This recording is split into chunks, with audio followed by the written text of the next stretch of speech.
there! Thank you for tuning into DuckBricks. I am the Brick Archivist and welcome to another Top 10 LEGO video. Today, we'll be taking a look at top 10 reasons why LEGO Ninjago is better than LEGO Bionicle.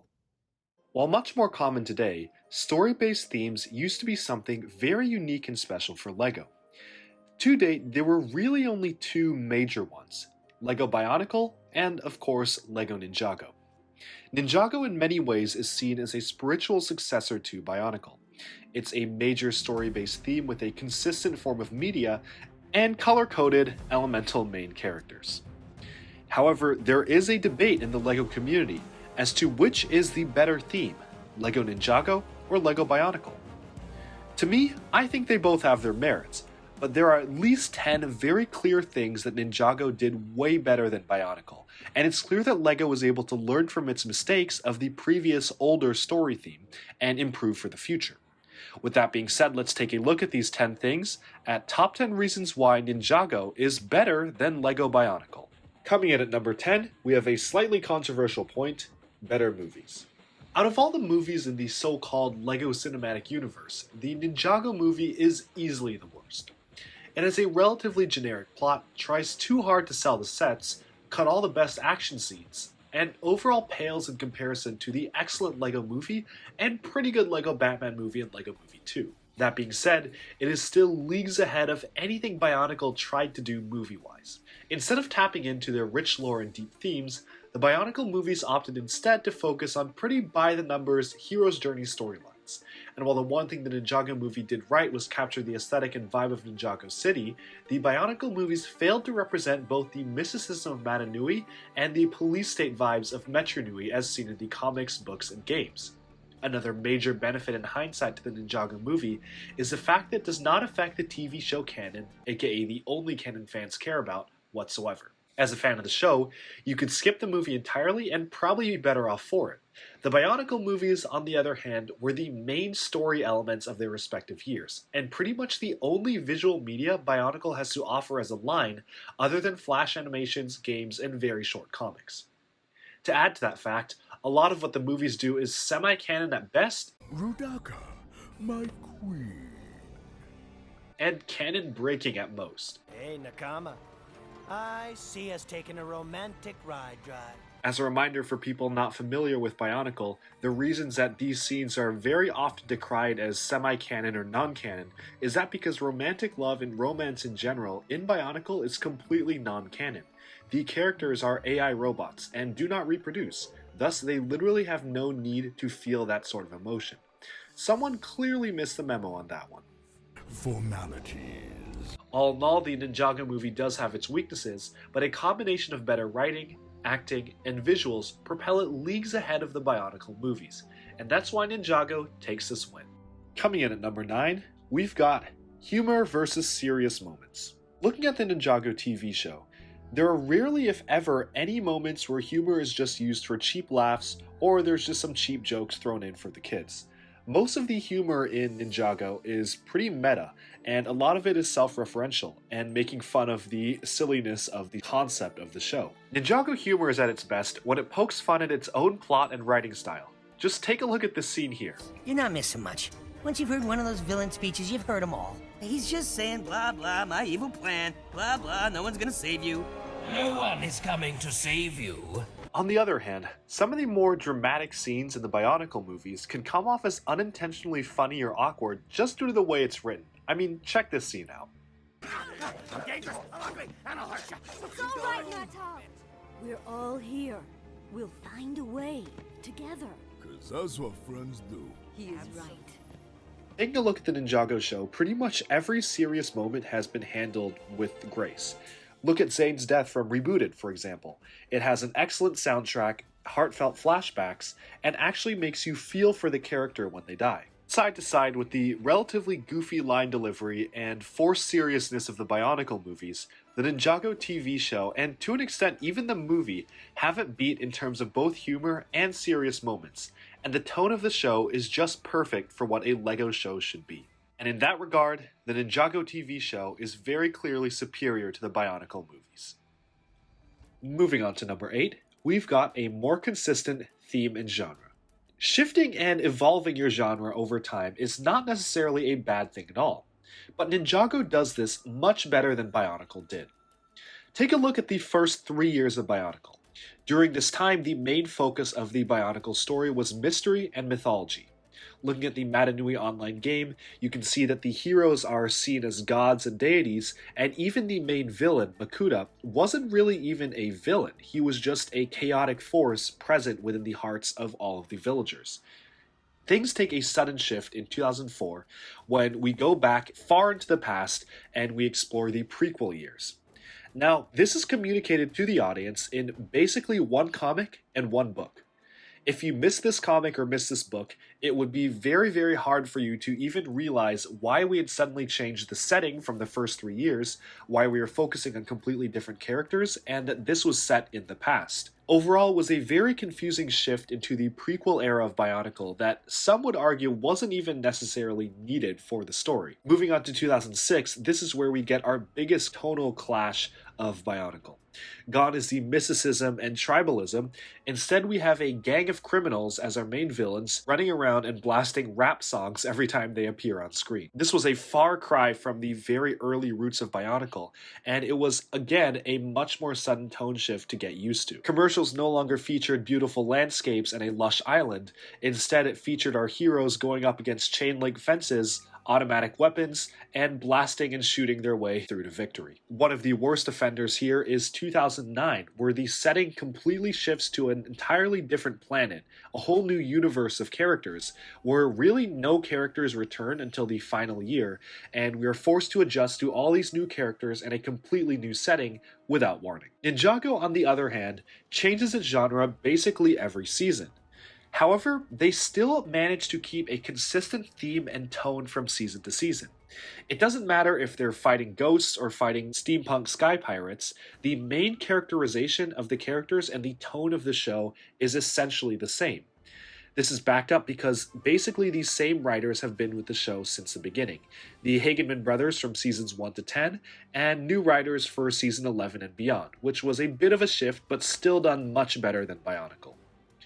Overall, Ninjago handles having a consistent theme despite different genres far better than Bionicle did, and this is one of the main reasons why Ninjago is such a staying power in LEGO's portfolio today. Coming in at number 7, we have the building system.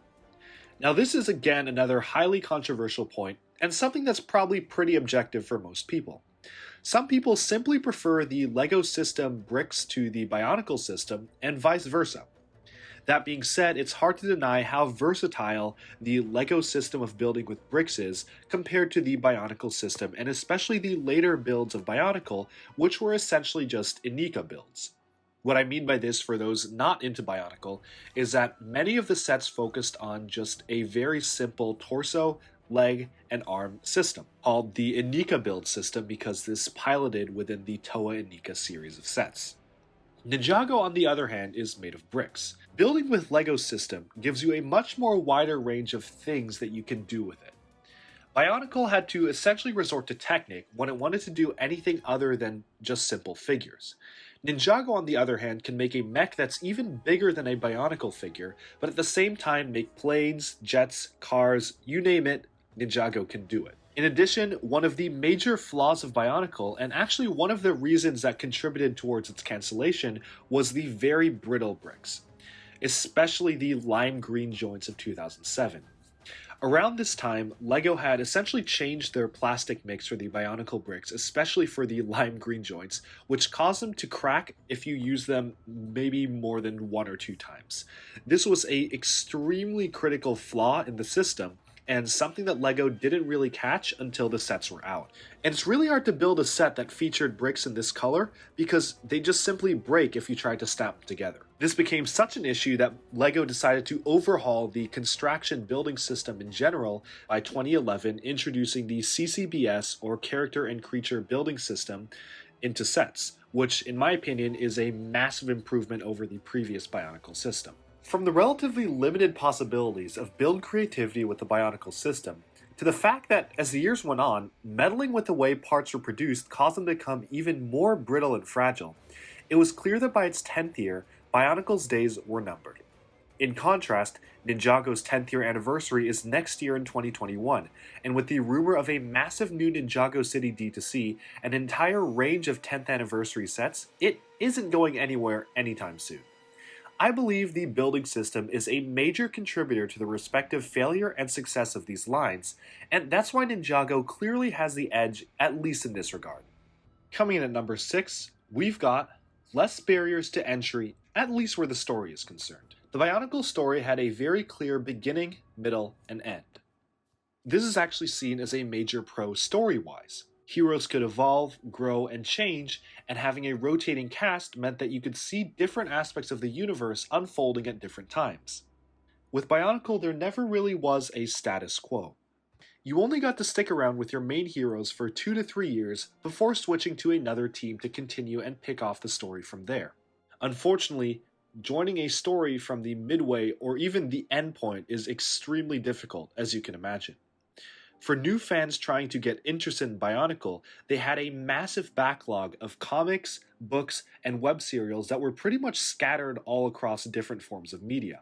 Unlike Ninjago, which has a consistent TV show that, while long, can be binged from the beginning, there isn't really a clear flow to how to consume the Bionicle story. There's a massive wiki if you want the information told to you at a very static pace, or you could attempt to get into the many books and try to read the story that way. But at that point, you'd miss out on tons and tons of web serials, where during the time were released in a very scattered form. Some were uploaded to a now defunct website called bioniclestory.com, some are archived on the wiki, whereas others needed some sort of promo code or different code to type in from buying sets to be able to access online. At the time, it was really difficult to get involved in the Bionicle story, and really understand who these characters were and why you needed to care about their conflicts. Ninjago, on the other hand, has a very consistent status quo that they keep. Nothing really changes too drastically to the ninja from season to season to allow someone who missed the previous season to be confused entering in this new season.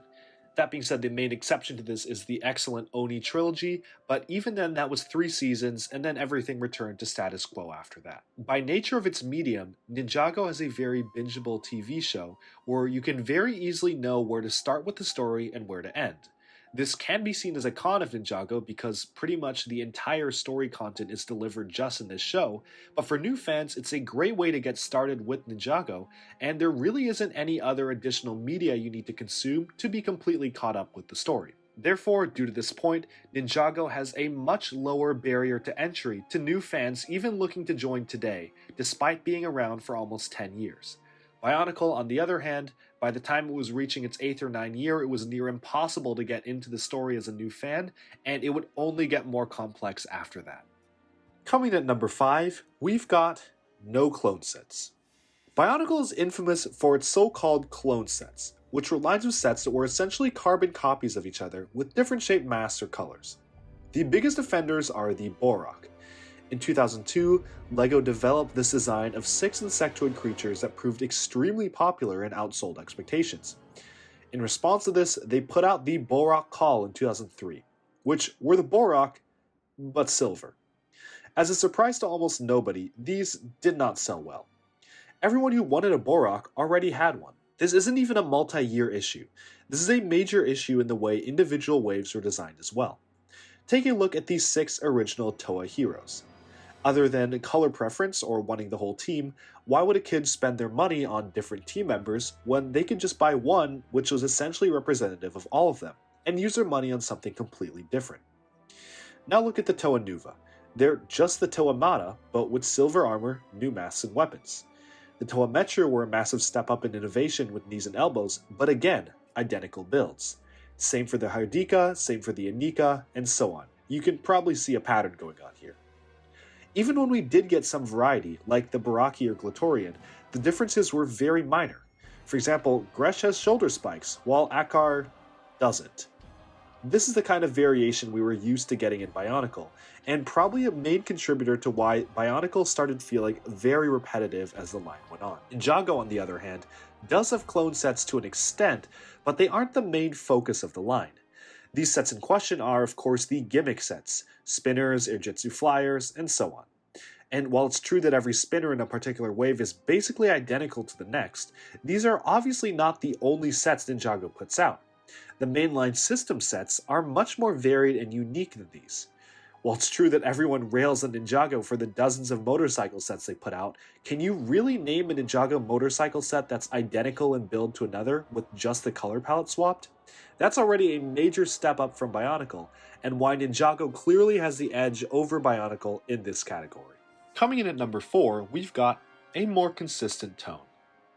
We touched upon this a little bit with genre, but even beyond the setting and themed lineup of enemies, Ninjago has a much more balanced and consistent tone overall than Bionicle. Bionicle in 2001 to 2003 was relatively innocent. It had a mysterious vibe and unique tribal flair, but it was far from dark. 2004 featured a relatively different vibe with an Orwellian surveillance state as the primary setting for the year, and the villains taking the form of AI-controlled police units rather than the wildlife and creatures we'd come to expect, but was still largely in tone with the first 3 years due to the movie. 2006, and to a lesser extent 2005, is where the Bionicle story went a little bit off the rails, tonally speaking. Throw yourselves off the edge.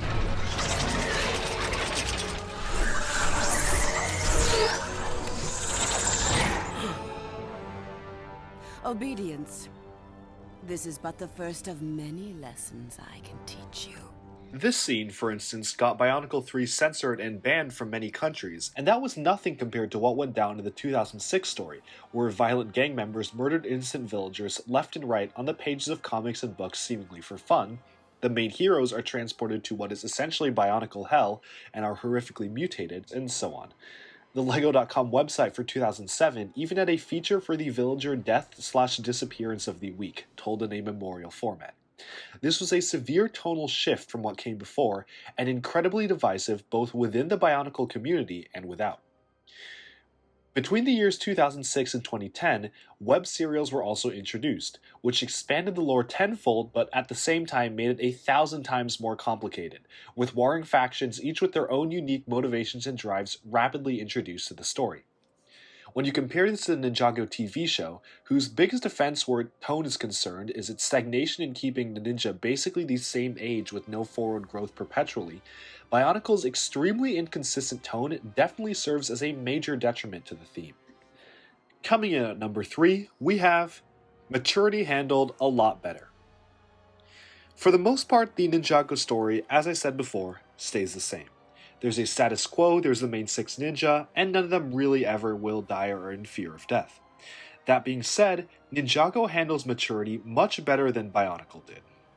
Taking a look at Ninjago, the Oni trilogy featured a slight time skip from the previous season, where it featured a much more mature tone with a much more nuanced villain and a look back at the previous events of the story where seemingly innocent events with just action and adventure actually had some drastic and dark outcomes for the main characters in the future. This was all handled with grace, and due to the excellent job that writers Kevin and Dan Hagenman did, the Ninjago seasons 8 to 10, the Oni trilogy, fit perfectly within the rest of the Ninjago seasons and are even hailed as some of the best. Bionicle, on the other hand, as we've said many times before in this video, didn't really know how to handle maturity well. Instead of growing up with the audience, they tried to drastically age up the theme. Having such a drastic tonal shift towards a much darker vibe in 2006 that it was off-putting to many of the original Bionicle fans, and instead of growing up with the fans, they tended to alienate some of the original fans who liked Bionicle for what made it so good originally. What Bionicle's shown us is that senseless killing and murders do not make a story mature, and Ninjago handled this much better than they did. Coming in at number 2, we've got better at recovering from soft reboots. Over the many years, Ninjago has had quite a few soft reboots, and they've never managed to completely alienate 100% of their fan group. In 2013, Ninjago had a soft reboot from the Final Battle series of sets to what was literally called Ninjago Rebooted in 2014, where the story took a much more high-tech stance, but still kept the main cast and the main characters. This soft reboot was pretty much necessitated by the fact that Ninjago was supposed to end in 2013, and only due to the outcry of fans and their fans' parents was it actually able to come back from the dead. And as a result, this soft reboot was pretty much well accepted by all. The next time they did a soft reboot was with the LEGO Ninjago movie.